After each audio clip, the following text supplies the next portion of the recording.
Hi, in this video we'll be talking about the switch expressions in C#. Switch expressions were introduced with C#8. I will start by writing a static method called getPosition. This method is going to have an integer param called position. We start by defining a string position text and continue by writing position switch. Please note that the switch keyword comes after the variable.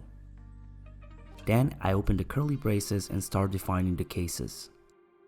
I don't have to use the case keyword here. I could just start typing the values that I want to be matched to. So if the position equals to 1, I want the switch expression to resolve as the word first. And then the same applies for numbers 2 and 3. In the end, I will add a default expression in case that the switch fails to match.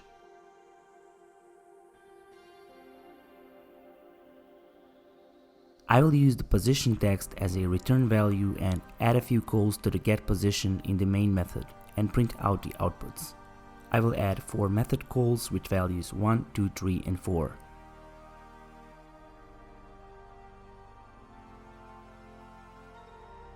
If you don't want to use the full name console writeLine, you can add a static import at the top of the file and only write writeLine in the method body, but I will stick to the previous version.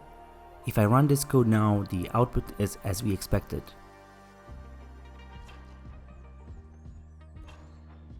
Now let's see what happens when I remove the default case. We get switch expression exception. Another cool feature is switching on multiple values. Let's say we add another param to the getPosition method, a string gender. Now we have to go back to the method calls and adjust the params.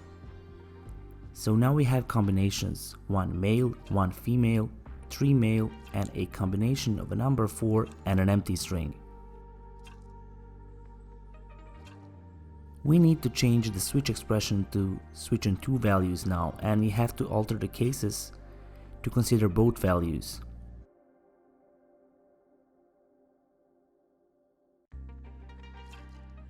So now when I run this code, it gives us different outputs that were matched by both the position and gender. So that was it for this video. Thank you for watching.